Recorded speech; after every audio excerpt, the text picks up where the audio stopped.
Carla, Oi, Rodrigo, tudo bem? tudo bom? Tudo Como jóia, foi? me ouve bem? Te escuto bem, te ouço bem, te vejo bem. E Ótimo. você também? Tudo bem, vejo também, tá tudo certo. Então tá ótimo.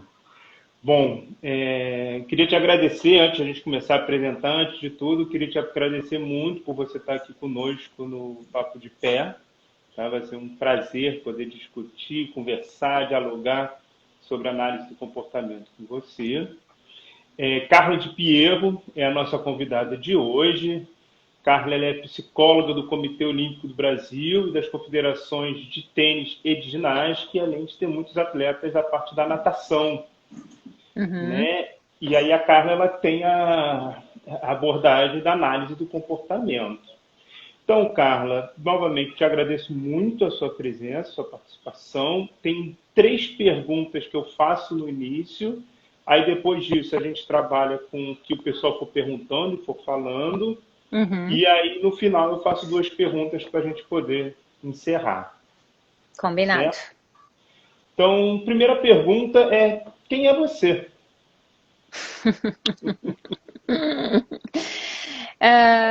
Então, eu sou a Carla, né? Eu trabalho com psicologia do esporte, eu sou apaixonada por esporte, é por isso que eu escolhi essa área da psicologia. E gosto muito de gente, gosto muito das histórias, e gosto muito, né, de ajudar e de incentivar. Então, a minha vida inteira eu pratiquei esporte, é algo que eu sempre fiz, adoro, Qual era a continuo sua fazendo até modalidade? hoje. Comecei na natação desde muito pequena, nadei bastante, competi bastante, joguei handebol na escola, fiz jiu-jitsu com meu irmão, surfo desde os 16 anos e com 18 anos eu conheci o triatlon.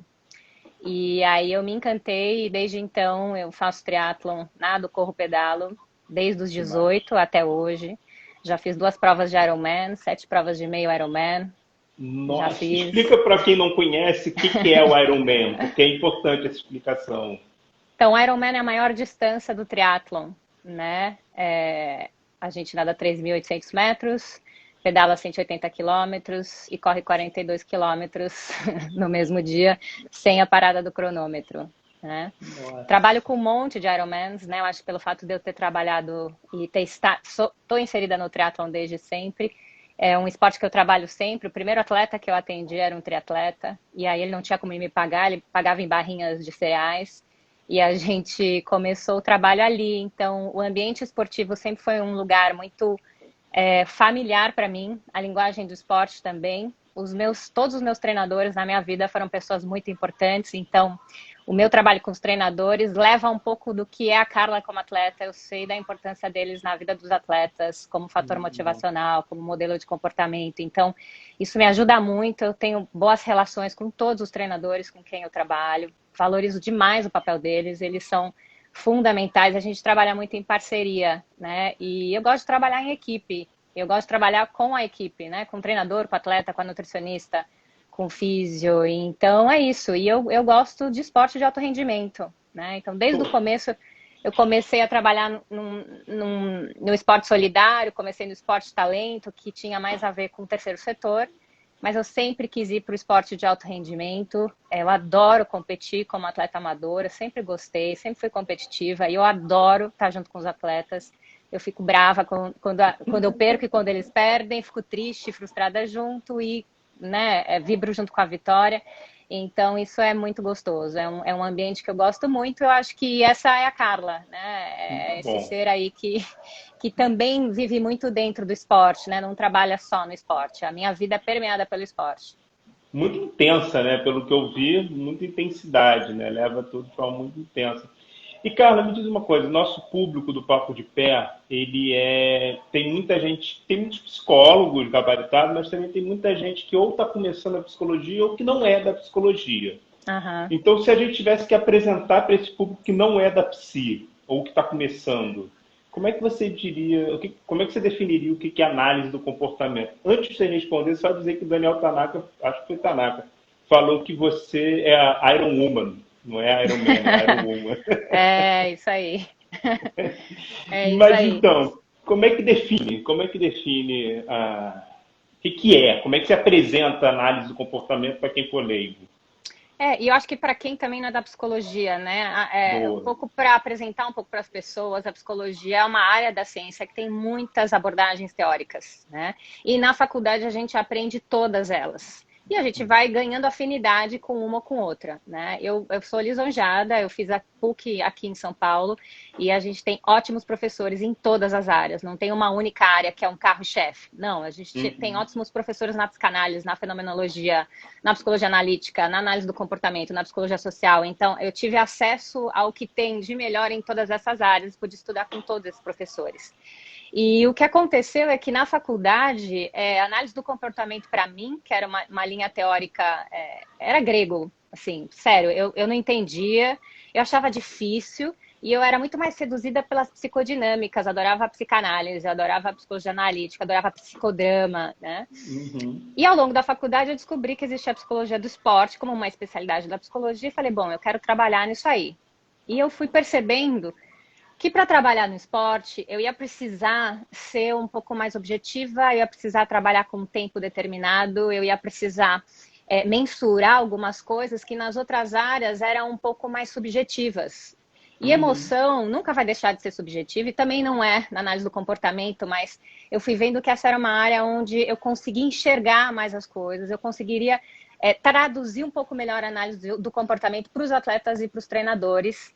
E eu descobri isso depois que eu terminei a faculdade, quando eu fui fazer o curso de especialização no SEDS Sapiens, que também foi um lugar, eu fui da primeira turma do SEDS, e eu tive aula com diversos professores de diversas áreas, mas O não por SEDS é acaso. especialização, né? Para quem não sabe, o SEDS é especialização. Deixa eu Isso, só falar uma coisa. Enquanto você fala, eu vou trocar o fone, que acabou de avisar aqui que a bateria está acabando. Então, tá bom, continua apresentando e eu vou trocar o fone aqui rapidinho. fica tranquilo. E aí lá no SEDS Sapiens eu tive aula com vários professores, e óbvio, a gente vai se identificando e se inspirando mais com um ou com outro, e não por acaso, né, os professores com quem eu mais me identifiquei e que eu gostei mais da linguagem e que fez mais sentido para mim foram o Eduardo Silo e foi a Samia Laje. Que hoje em dia Certo. o Edu e a Samia são grandes parceiros de trabalho, são os meus sócios, né, na nossa empresa, e aí, assim que eu vi como eles trabalhavam, e na época a Marisa Marcunas também tinha uma pegada muito da análise do comportamento, esses três, para mim, viraram uma grande referência, né? E aí eu falei, bom, eu preciso estudar um pouco mais sobre isso.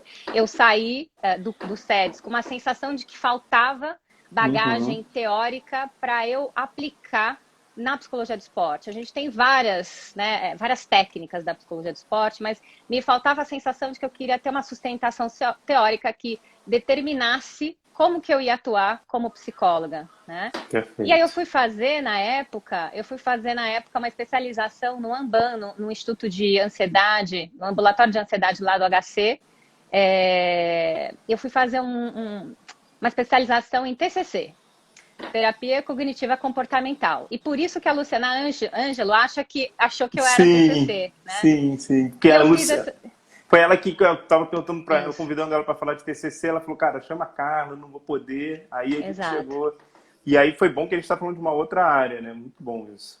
Porque nessa época eu estudei TCC e eu aplicava a TCC e a Luciana foi minha supervisora, então por isso que ela lembra que eu, Hum, em algum momento da minha vida, né, eu estudei terapia comportamental cognitiva. O que aconteceu nesse curso foi que a gente tinha professores que eram cognitivistas e a gente tinha professores que eram da análise do comportamento, porque afinal de contas eles apresentavam a terapia cognitiva comportamental, né? E aí ficava muito distinto, porque são coisas muito distintas, né? O que é a análise do comportamento e a terapia cognitiva. E a Mali Delite foi uma das professoras, assim, para mim ela é uma inspiração. Eu olhava aquela mulher falando, eu falei assim, eu quero ser igual a essa mulher. Eu gostei dela. Sabe, uma mulher objetiva, direta, sempre baseada, assim, prática. E, assim, as pessoas que me conhecem sabem que eu sou assim. Então, ela foi uma grande fonte de inspiração. E aí eu falei, eu preciso estudar essa teoria. Eu sou, né, por mais que eu tenha estudado na PUC, que eu tenha tido um monte de base teórica de análise de comportamento, eu não sei fazer isso. Eu não sei atuar na clínica com isso, eu preciso estudar. E eu fui fazer a especialização no núcleo paradigma de terapias comportamentais, né? E aí foram 2 anos, é uma especialização super puxada, que demanda bastante. é conhecida pelo rigor, né? Exatamente, exatamente. O núcleo paradigma é referência à análise do comportamento. A análise do comportamento é muito rigorosa, né? Nas suas falas, na maneira como você faz a análise, né? Então, e foi fantástico para mim. Então, lá eu tive contato com o Roberto Banaco, eu tive aula com o Denis Zamignani, eu tive aula com diversos professores que são fonte de inspiração para mim até hoje, né? A Alessandra Avanzi, que foi minha supervisora. E aí era um lugar onde eu me identificava com como que era o trabalho e com como as pessoas atuavam, né? E, de novo, de uma maneira objetiva e prática, e tentando traduzir o que é análise do comportamento, e eu acho que ainda tem um monte de preconceito, algumas pessoas que não entendem, que acham que é só a caixa de Skinner, né? Na verdade, a gente já está na terceira onda, né? A gente já está num momento de vários outros estudos, né? Da ACT, da RFT, da DBT. Então, a gente está numa fase onde a análise do comportamento, o behaviorismo radical é base para um monte de outras terapias clínicas que foram sendo estudadas a partir desse contexto teórico do behaviorismo radical, né? Então, foi dialogando com outras, né? Foi abrindo, foi dialogando com outras abordagens, percepções, essa questão dos esquemas e tantas outras, né? Foi dialogando com outras áreas. E foi crescendo, né? A gente foi saindo do ambiente experimental para o ambiente clínico. Então, todos os teóricos atuais, o Stephen Hayes, por exemplo, são teóricos que estão ali, né? A Marsha, que estão ali trabalhando com os clientes, com os seus pacientes. A gente não está mais trabalhando com ratinho há muito tempo, né? Sem esquecer de que esses estudos experimentais foram super importantes para a gente entender sobre o comportamento humano também, né? É a base, né? Foi a base. Exatamente, exatamente. Então, todo o meu trabalho com os atletas, e não importa se é criança, adolescente, se ele é atleta amador ou profissional, toda análise que eu faço, ela vem pela ótica da análise do comportamento. Então, eu vou entender quem que é a pessoa que está na minha frente, né? Aquele organismo que está se relacionando com aquele contexto. Né? Óbvio, a gente vai perguntar, então, né, na história de vida dela, entender como que ela foi ganhando o repertório comportamental que ela tem, instalando esses comportamentos. Que é a anamnese, né? Levantar a anamnese. Exatamente, exatamente. Então, a gente vai entendendo o que é reforçador, né? E o que foi gerando, o que é prazeroso, reforçador para esse cliente, atleta. E a gente vai entendendo o que é punitivo, o que é aversivo, né? Para entender as emoções que ele traz, os comportamentos que estão instalados, vai entendendo as relações com esse ambiente, família, treinador, ambiente do contexto esportivo, e vai entendendo. Essa era a pergunta que eu ia te fazer. Levando para o esporte, só falar uma coisa, a Rafa Barajás falou, Carla, você é fera. Vou te mandar estudo. É o Rafa. Vou te mandar um estudo que assisti hoje, análise do comportamento pós-pandemia, que até é uma temática que a gente vai entrar mais para frente aí, Rafa. Bem levantado. E aí também a galera que quiser fazer perguntas, trazer temáticas, vamos lá. Carla, então pensando na análise de comportamento no esporte, como psicóloga do esporte, que papo que tem, como é que é? Olha, a gente não foge muito do que todo psicólogo faz, né? Então, a gente faz toda uma avaliação inicial, a gente conversa com o atleta, a gente vai observar o comportamento do atleta no local de treinamento, na relação com o treinador, com os familiares, na hora da competição. Então, a gente faz uma observação daquilo, que é o relato que o atleta traz pra gente, e vai observar o comportamento dele no ambiente de treino e de competição para entender quem que é esse sujeito, né? E como que ele participa e se organiza. Vai entender quais são os repertórios comportamentais que ele tem para enfrentar os desafios que ele tem como atleta e quais ele precisa desenvolver. E a partir do momento, né, que a gente vai entendendo que ele precisa desenvolver algum repertório, aí a gente vai treinar comportamentos, a gente vai ensinar novos comportamentos. Tem todo um trabalho de aprendizagem, de ensinar, olha, esse comportamento que você utiliza, ok, eu entendo que ele veio de um momento onde era importante.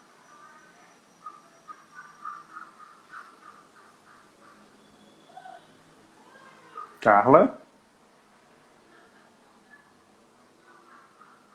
Travou para mim. O pessoal que está acompanhando travou para vocês, a Carla também, ou é o meu que está travado?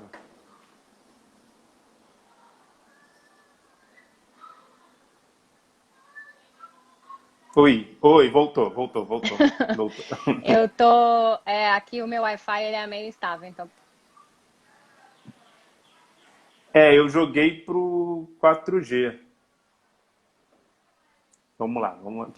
É assim mesmo, ao vivo é assim mesmo. Deixa ela voltar.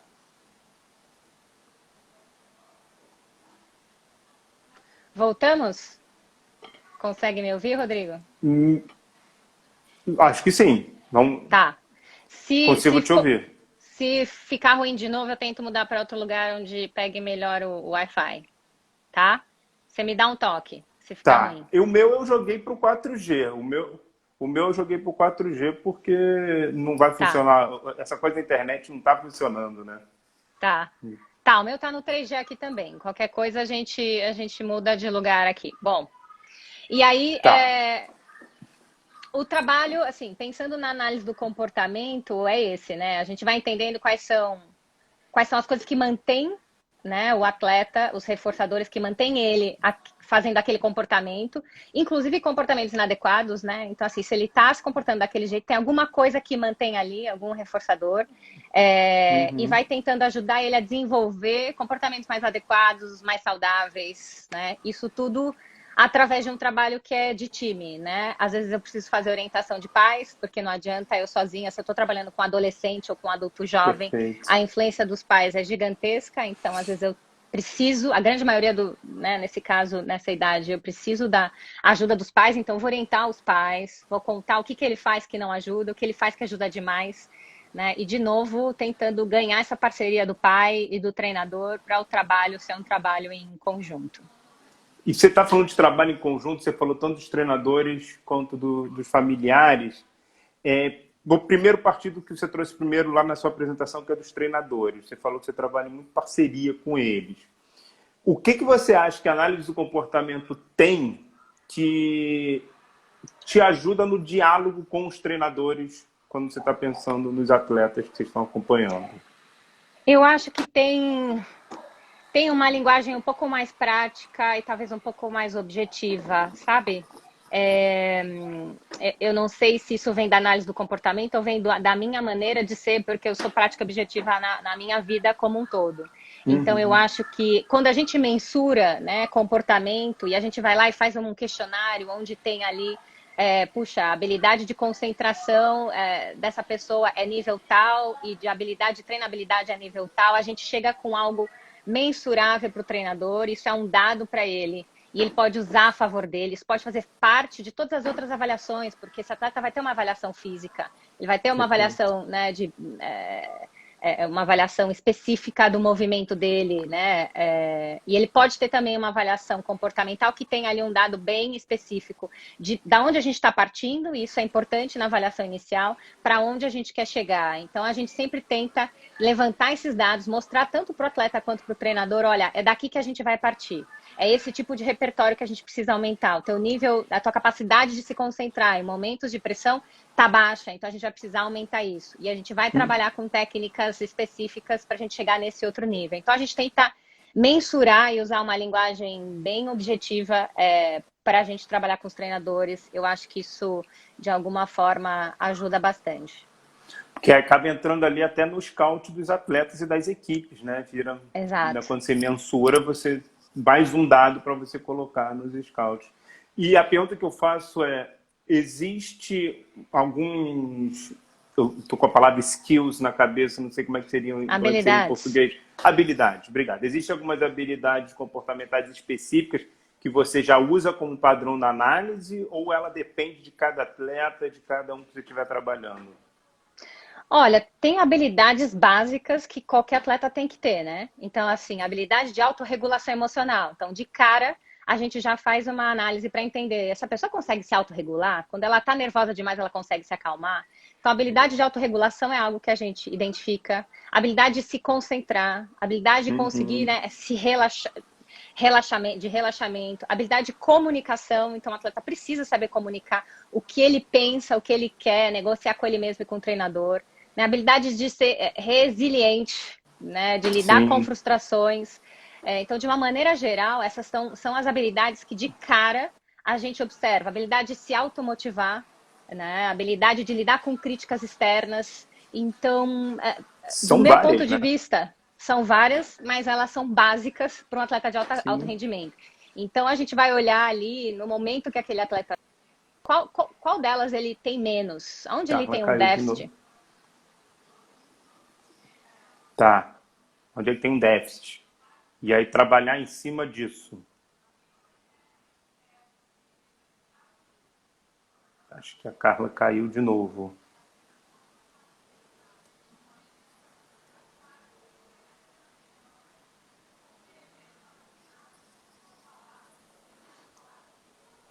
Vamos lá. Vamos lá, foi pro agora. Vamos ver se ele funciona. Tá. Tá? É isso, internet, né? A gente fica jogando nessas. Uhum. Tá, então você estava falando das habilidades e quais habilidades que estão mais em déficit, né? Isso, e se a gente identifica que é aquilo, né? Então ele está num cenário onde ele está vivendo uma coisa difícil, que ele precisa comunicar para o treinador. E ele...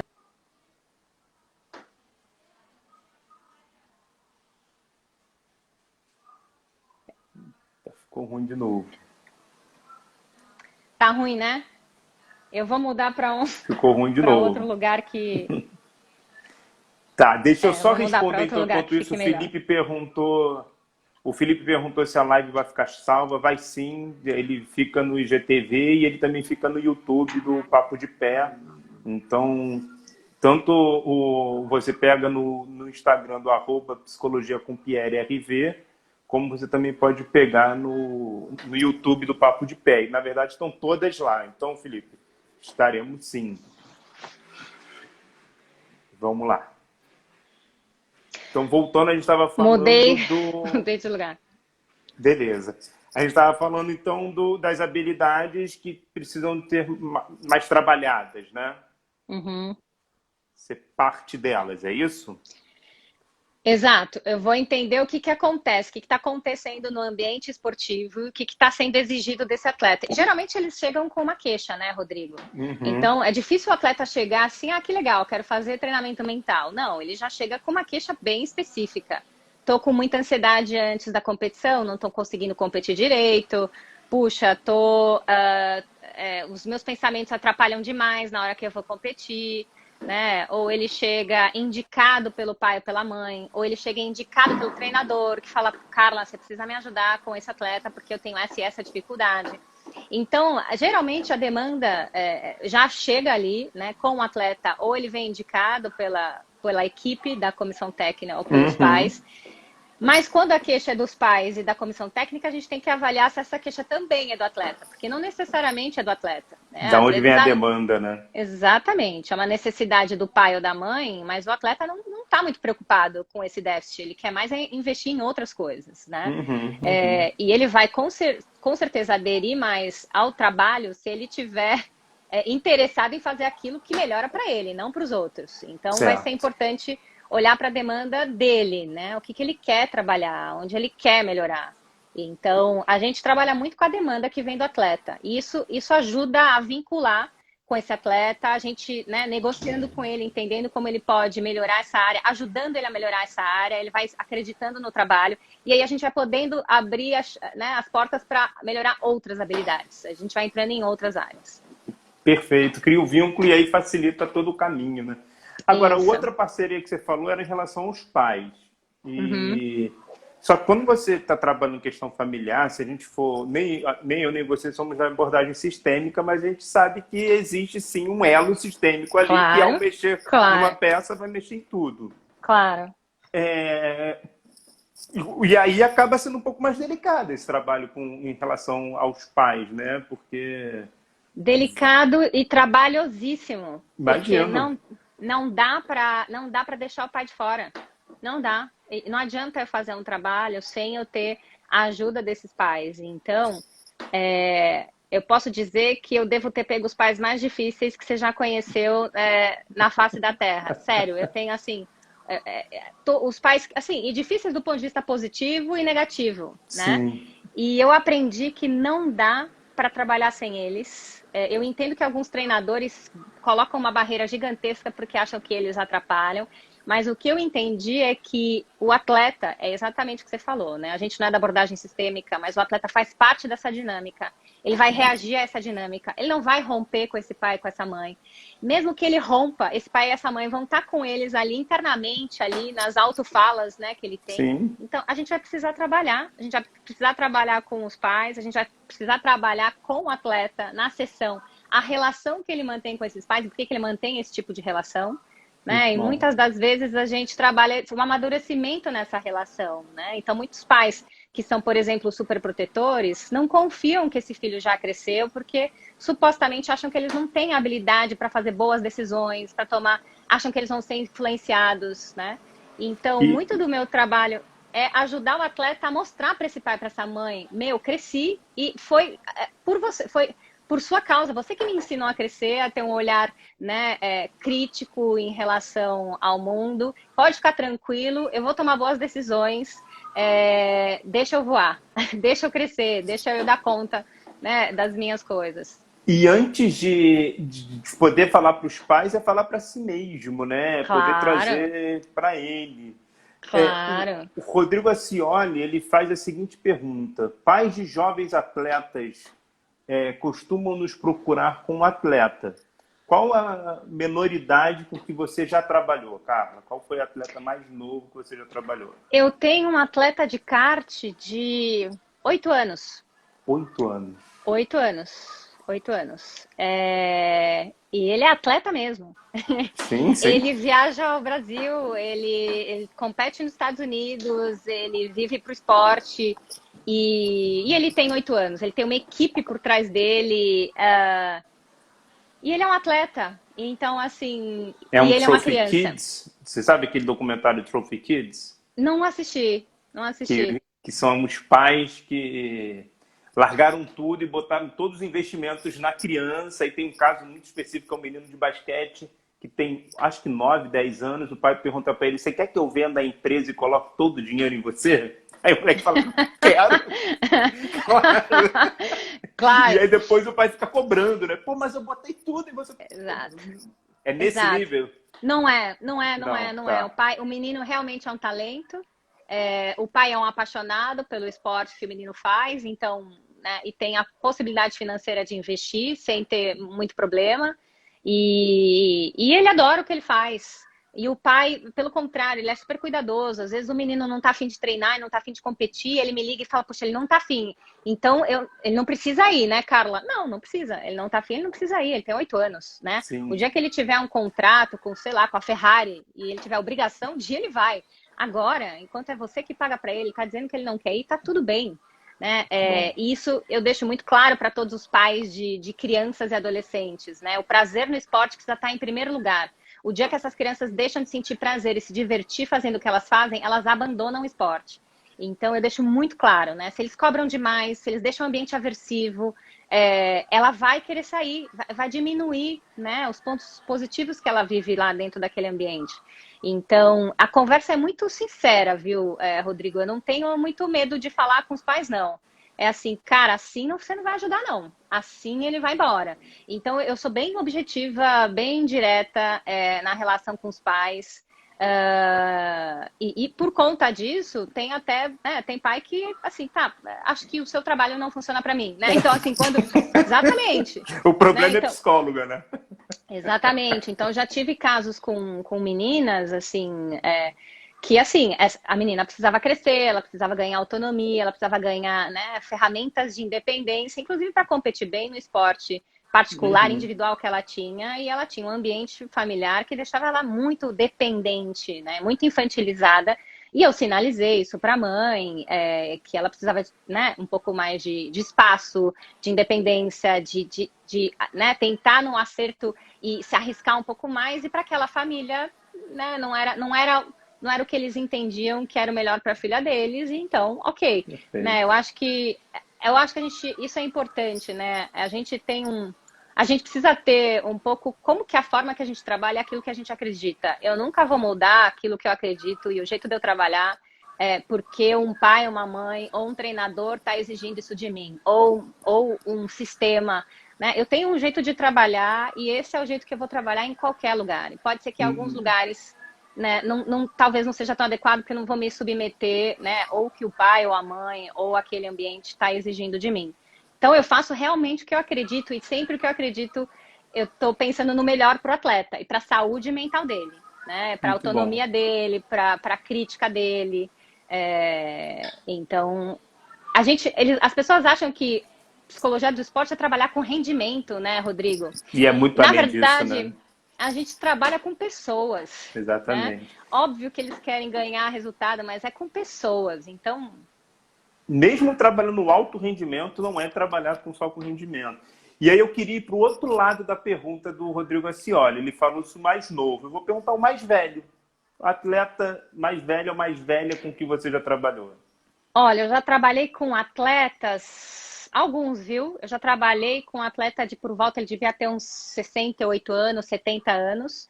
Um deles era maratonista e corria maratonas pelo mundo. E o outro era ciclista e triatleta, fazia Ironmans e fazia provas de ciclismo pelo mundo. E foi fantástico trabalhar com esses dois senhores que através do esporte eles sentiam que eles tinham vida, né? Então o esporte mantinha eles com vitalidade, eles se sentiam jovens pra caramba. Ao mesmo tempo, não à toa eles me procuraram, né? Muito provavelmente porque eles queriam ter desempenho e estavam lidando com esse envelhecimento. Então o envelhecimento tem os seus fatores limitantes. Claro, biologicamente falando até. Exatamente, tem as dificuldades. Eu entendo e eu acho que você é uma velhinha provavelmente bem esportista, né? Eu imagino que através do esporte a gente sente o envelhecimento, né, Rodrigo? Sem dúvida. Sem dúvida. E parou de novo. Pessoal, enquanto a Carla ajeita a internet, façam perguntas, aproveitem. Vocês estão com a Carla de Pierro, então aproveitem para fazer perguntas e fiquem atentos ao Papo de Pé, que acontece sempre nesse canal do Instagram, que é o @psicologia com Pierre, @psicologia com Pierre RV, toda quarta-noite e sábado durante a tarde. Mas, Carla, você estava falando dessa questão do envelhecimento e as limitações do envelhecimento no processo desses atletas mais velhos, né? Fala.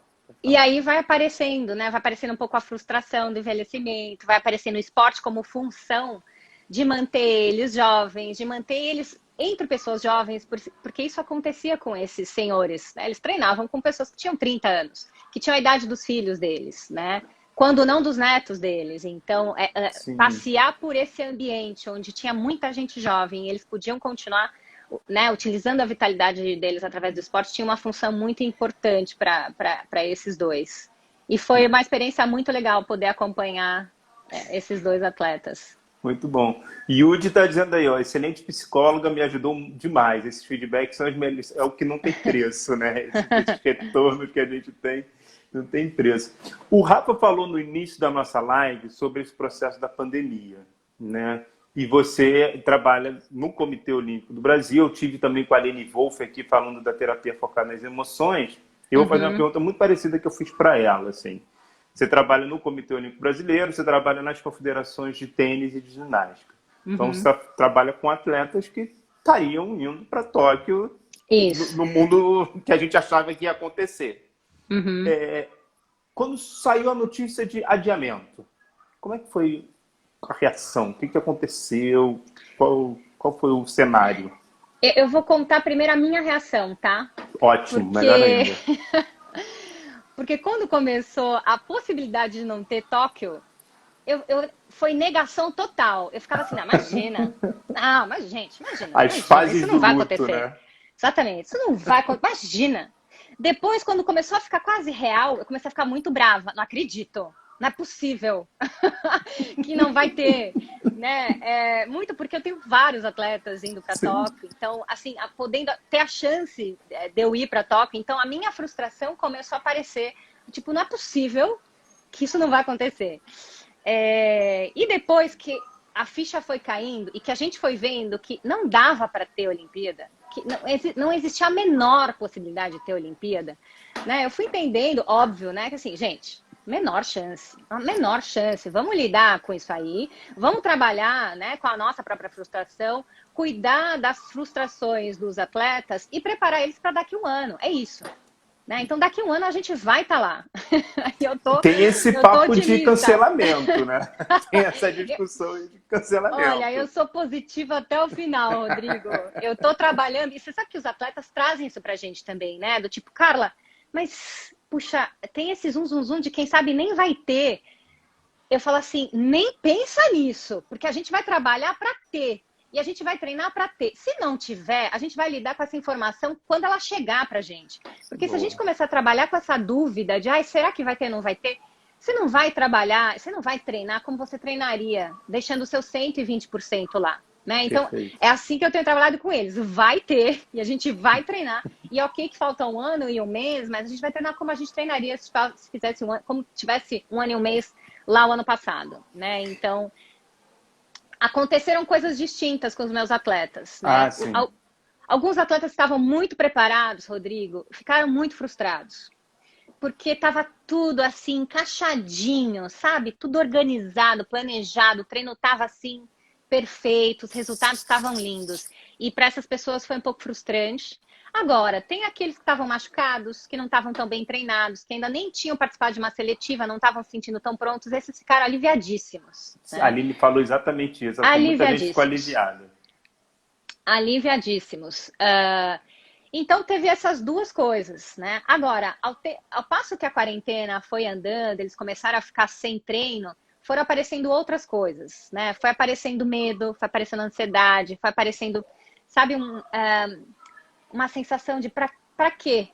Pra que eu vou treinar? Se tá tão longe, eu nem sei quando eu vou ter competição.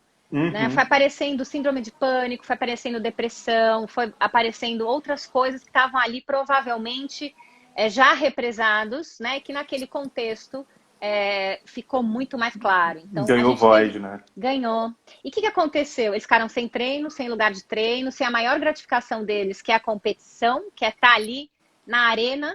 Sim. E eles foram para casa numa condição que eles nunca estiveram. Atleta não fica em casa. Atleta viaja o tempo inteiro. Atleta está o tempo inteiro no treino, muito mais com o treinador e com a comissão do que com a família.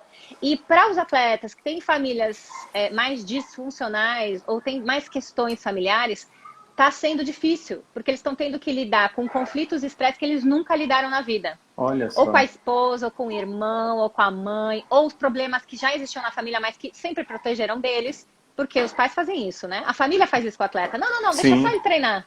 Ele não precisa ficar sabendo disso aqui. Só que dentro de casa, no meio da quarentena, não tem como. Eles estão tendo acesso a tudo o que acontece nessa dinâmica familiar. Isso virou um fator extra na vida deles, que eles estão tendo que aprender a gerenciar, porque não tem o que fazer, não tem como fechar os olhos para o que está acontecendo, né? Então, de novo, né, um contexto importante para eles ganharem uma habilidade nova nessa quarentena e isso ficar daqui para sempre na vida deles. Perfeito. Eu vou trazer uma pergunta que vai numa outra direção, que, como eu te falei, o público aqui tem muita gente nova, tem muita gente que está começando na área. Uhum. E aí o Felipe pergunta sobre estágios em psicologia do esporte. Como é que você vê esse cenário? O que você enxerga como possibilidade de estágio na nossa área? Olha, depois que eu fiz o curso lá no Paradigma de Especialização, eu, Edu e a Sami, a gente montou um curso de especialização no Nutri Paradigma, de 2 anos, e a gente teve uma única turma, e eu fui responsável por organizar os estágios, né? E na época, pelo fato de eu ter acesso a várias pessoas, a gente conseguiu com muita facilidade alguns estágios que até hoje as pessoas trabalham nele. Os estudantes, os que fizeram especialização estão lá. Então a gente conseguiu estágio na Unisanta, e aí o Henrique Carpigiani, a Luara Lobo, né? Estão lá até hoje. Acho que o Henrique não tá, mas saiu ano passado, não lembro. A gente conseguiu um estágio na fisioterapia do HC, porque eu tinha um contato com o Cássio, que era o coordenador lá. E até hoje, o Cássio tem uma relação com as estagiárias de lá, a Luara Lobo, que hoje em dia é da minha equipe, faz trabalhos com o Cássio. A gente conseguiu estágio no núcleo de alto rendimento, porque o Irineu Loturco, que é o coordenador diretor de lá, é um grande amigo meu. Uhum. E a gente também teve ali atividades com os nossos atletas. Se eu não me engano, são esses 3. Teve mais algum.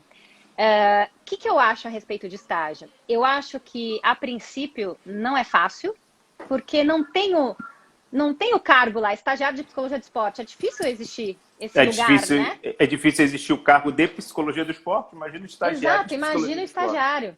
Então, muito do estágio, ele precisa ser construído, ele precisa ser, né? A gente precisa oferecer. Então, na minha experiência, eu trabalhei muito de graça, Rodrigo. Muito de graça, assim. Também.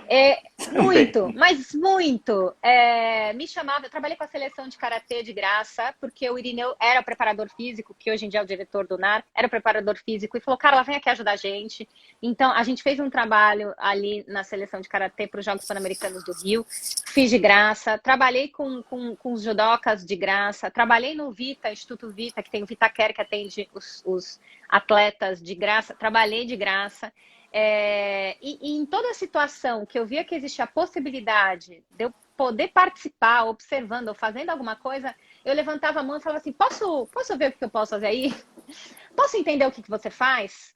E uma outra coisa que eu fiz foi grudar em algumas pessoas que eram referência para mim. Isso é fundamental. Eu grudei.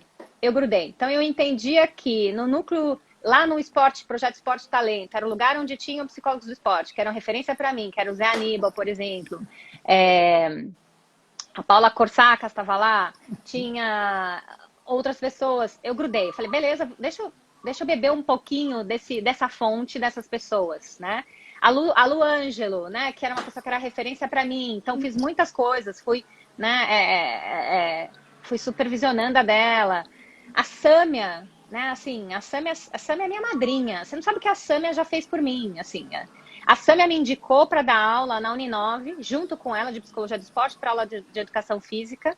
E ela dava aula de manhã, eu ia para lá, assistia a aula dela de manhã. Ela passava todo o material dela de professora e no mesmo dia à noite eu dava a mesma aula. Olha só. Não, assim, existe alguém que pode fazer isso? É a Sâmia. Né? Então, assim... eu tenho a minha madrinha, a Lu Ângelo. A Lu Ângelo já abriu cada porta para mim. Você tá vendo? A gente precisa grudar nas pessoas que estão fazendo psicologia do esporte. E como é que você faz quando as pessoas chegam a você agora? Quando os estagiários e os alunos tentam grudar em você? Como é que você faz? Porque agora você é uma referência. Eu ficava muito aflita, porque eu não sabia como ajudar. E eu tenho muita dificuldade. Já me pediram várias vezes estágio, né? E eu falava, gente, como que eu vou ajudar? A pessoa vai estar junto comigo dentro do consultório? Putz, não consigo, não vai dar, né? E o que foi acontecendo comigo é que a minha demanda começou a ficar muito grande, até a hora que não consigo atender mais cliente e continua chegando gente. E eu falei assim, preciso montar uma equipe. E aí o que eu fiz foi fazer uma seleção de pessoas que trabalham comigo hoje. E essas pessoas, eu supervisiono elas, eu encaminho a demanda que tem para mim, para elas. A gente faz toda a supervisão, né, juntos toda semana. Eu ajudo em absolutamente tudo, qualquer dúvida que eles têm. Todo o meu material que eu tenho, eles têm acesso. A gente compartilha tudo isso. E agora, quando chega a demanda de estudantes, são eles que respondem. Não sou mais eu. Excelente. Eu falo, gente, me ajuda, porque eu não consigo dar conta dessa demanda. Então, essas pessoas que trabalham comigo hoje em dia, que dão conta dessas demandas dos estudantes, que pedem ajuda para fazer trabalho e etc. Né? Perfeito. Assim, eu tive que selecionar, Rodrigo. Eu não ia conseguir ajudar todo mundo. Sim. Então, essas 4 pessoas estão grudadas em mim e tudo que eu puder ajudar elas, eu vou ajudar. E eu também fui professora, né? Montei um curso junto com a Sâmia e com o Edu e a ideia era isso, era ajudar a formar psicólogos do esporte. Então, a gente tem 12 psicólogos do esporte formados, todos trabalhando na área, e a gente morre de orgulho deles, né? Então, essa é a forma que eu tenho para ajudar. Poderia supervisionar mais gente, mas não cabe mais na minha agenda, então... E tem a questão da multiplicação, né? Você já formou X pessoas, essas pessoas vão formar outras pessoas da mesma forma que você foi formada, e a gente vai multiplicando. Deixa eu te falar uma coisa, Carla, a gente está nos últimos 15 minutos, então só mesmo para lembrar assim, o pessoal, se alguém quiser fazer uma última pergunta, a gente está chegando ao final. Esse é o Papo de Pé, a gente está discutindo diversas abordagens. Se a nossa agenda não tiver nada até lá, quarta-feira a gente vai falar da terapia centrada na pessoa com a Maíra. Maíra Ruas, que é psicóloga do Vasco. No outro sábado, a gente vai falar de psicanálise no esporte com a Clarice Medeiros. E na outra quarta, a gente vai trabalhar com o Vitor Cavallari, falando de TCC no esporte. Eu tenho 2 perguntas finais aqui. Se alguém quiser fazer... O pessoal está falando que você é referência, o pessoal está agradecendo o seu trabalho, e é mesmo. A Carla de Pelo tem um trabalho bem constante, bem fundamentado aí, não é à toa que o pessoal está trazendo isso. Carla, deixa eu te falar uma coisa. O Papo de Pé, que é o nosso programa, ele começou há 4 anos atrás nas Olimpíadas do Rio. Era um programa que tinha... Era eu, o Rodrigo Falcão, a Thaís da Bahia e o Maurício Marques do Rio Grande do Sul. E eu retomei com ele 4 anos depois. Aí a pergunta que eu estou fazendo para todo mundo é o seguinte. Se você tivesse fazer uma projeção para 4 anos para frente, para o próximo ciclo olímpico, qual o cenário que você enxerga na psicologia do esporte e no cenário esportivo? Tá. Vou começar pelo cenário esportivo, tá? Beleza. Então, difícil o cenário esportivo, né? Difícil, né? Os atletas, assim, já depois de 2016 já perderam muito e eles só continuam perdendo, né? Então, uma atleta minha referência já classificada para Tóquio perdeu metade do salário dela dentro do clube dela, né? Então, assim...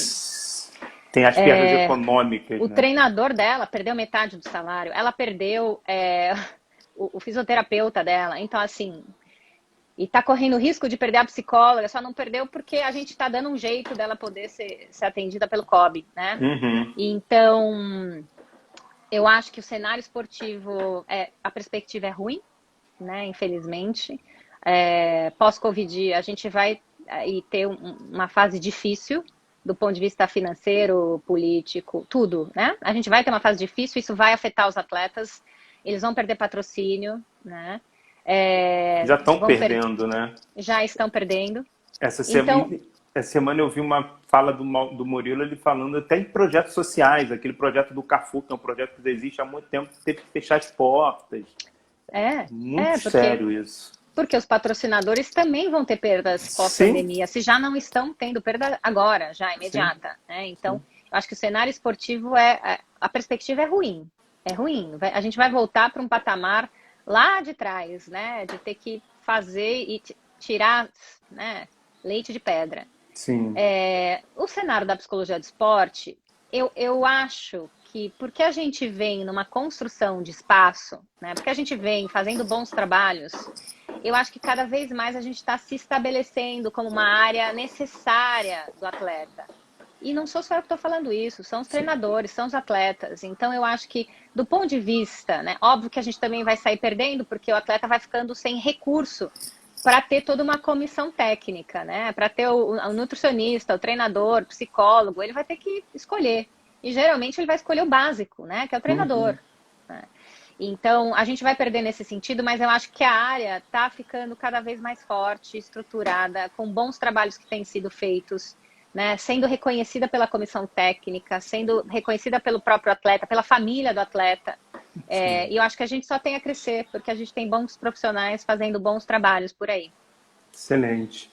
O Rodrigo perguntou se a gente tem que ficar um pouco mais... A psicologia do esporte vai acabar indo numa direção mais do social, a psicologia social do esporte, até por causa da questão da falta de recursos. Você acha que é isso que vai acontecer? Eu acho que não. Eu acho que cada um de nós tem um perfil. E o alto rendimento nunca vai deixar de existir. Ele vai estar sempre lá. O COB vai estar sempre cuidando dos queridinhos deles, que são os que vão ganhar medalha. E, gente, o Comitê Olímpico, ele tem um foco, né, nesse alto rendimento. Óbvio que ele tem ali todas as outras áreas, cuidar da transição do atleta, cuidar talvez da formação, mas o foco do comitê vai ser o alto rendimento sempre. Vai ser alto rendimento sempre. E o esporte de alto rendimento vai estar sempre aí por vários motivos, inclusive os motivos financeiros, né? O futebol não está aí querendo voltar a jogar. Né? O automobilismo não vai começar em julho agora? Né? E vai ser, não é o automobilismo, mas tem não, é NBA, vai ser só em Miami, né? Vai ser, em vez de acontecer nos Estados Unidos inteiro, vai ser só num lugar. Eu não sei se você ficou sabendo, mas o UFC cogitou alugar uma ilha para levar todos os treinadores, todos os atletas para lá. Se eu não me engano, é a ilha do Dan White, que é o dono da... Ele cogitou levar todo mundo para lá, todo mundo treinar lá, todo mundo ficar lá, ser, né, testado e etc. E acontecerem as lutas lá. Então, assim, o esporte de alto rendimento não vai morrer. Enquanto a gente tiver o mundo capitalista, ele vai estar sempre lá, vai ter sempre atleta e a gente vai ter sempre demanda. Né? Então, com certeza, a gente, né, vai precisar ter a psicologia social do esporte? Vai, mas o alto rendimento vai estar sempre ali com demanda. E vou te dizer, os atletas de UFC que eu atendo acharam o máximo. Eu quero ver eles irem para ilha. Eles vivem disso, né? Eles vivem para isso. Exatamente. Quando a gente pensa num atleta olímpico, é um ciclo, sei lá, de 12 anos. Então, do nada não poder mais fazer aquilo, é muita ressignificação, né? Exato. Não vai deixar de existir, né? Como que eu posso dizer? É um show, né? A Olimpíada não vai deixar de existir, a NBA não vai deixar de existir, a Fórmula 1 não vai deixar de existir e vai ter com o Covid cheio de adaptações, né? Já está tendo, né? Futebol na Alemanha, futebol na Coreia, já tá. O que é estranhíssimo, né? Eu estava conversando essa semana com a Drix Pereira, ela falando do futebol sem a torcida. É meio. Um outro. Até o Rodrigo falou que tem uma outra sinfonia, né? Você escuta outras coisas. Vai ser diferente, né, Rodrigo? A gente não vai voltar ao mesmo normal. Vai ser um normal diferente, vai ser tudo. Vai ser uma grande novidade. Eu espero que a gente aprenda com esse novo normal, né? No sentido de ser mais solidário com o outro, no sentido de pensar na necessidade do outro. Mas, veja, algumas coisas vão continuar. Né? Eu fico pensando muito, Carla, no que você está falando dos atletas que já estavam nesse nível, mas você fala de, por exemplo, de modalidades como o triatlon. Para um atleta chegar no nível de triatlon, ele teve muito percurso ali, né? E são modalidades ao ar livre, assim, são modalidades na rua. Então, essa geração que ainda não havia chegado no alto rendimento, mas já estava no nível rendimento, como é que vai ser esse gap? Eu fico muito preocupado com essa perspectiva, com os atletas que hoje têm 16, 15, 17 anos, assim, eu acho que o que vai ser desse ciclo? Eu acho que vai ser um ciclo bem adaptado. Eu acho que eles vão aprender a treinar diferente, a respeitar um pouco uma distância, a usar mais o álcool em gel, a ter uma questão de medo de se contaminar. Então, as notícias que eu tenho a respeito, né, do automobilismo, porque eu trabalho nessa área também, já tem regras claras, né, de manter distanciamento, vai ter álcool gel em absolutamente tudo, vai ser obrigatório o uso de máscara de todo mundo. Então, vão existir novas regras que a gente vai utilizar, a gente vai ganhar comportamentos novos que vai permitir esse afastamento e o mínimo de segurança, mas a gente não vai deixar de fazer esporte, pode ter certeza. A gente não vai deixar de praticar esporte, né? Vai ter aí uma adaptação em tudo isso, mas assim, esses meninos de 15, 16 vão continuar jogando tênis. Até um monte de atleta de 14, 15, eles estão dentro da quadra de tênis, de máscara, com o treinador lá do outro lado, sem entrar em contato com eles. E eles estão jogando tênis, né? Então, assim, de alguma forma, o esporte não vai morrer, a gente vai ter algumas adaptações, com certeza. Esse menino e menina de 15, 16 anos que é apaixonado pelo esporte, não vai abrir mão. Se ele continuar recebendo os reforçadores do esporte, que é a sensação de competência, continuar ganhando medalha, se sentir reconhecido, se sentir com satisfação do que ele faz, ele vai se manter dentro do esporte, adaptado ou não. E aí cabe a gente, principalmente você que vem muito nessa linha, analisar esses novos comportamentos que vão surgir nessas mudanças esportivas. Deixa eu te fazer a pergunta final, Carla. E aí é o seguinte, fica bem à vontade, tá? Eu gosto muito de arte, eu gosto muito da cultura pop, eu gosto muito disso tudo, assim.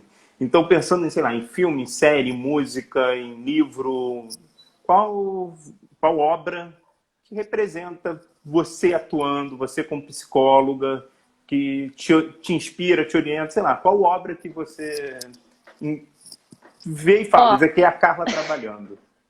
Isso aqui é a Carla. Muito bom. Tá ao contrário. O teu livro, é o teu livro.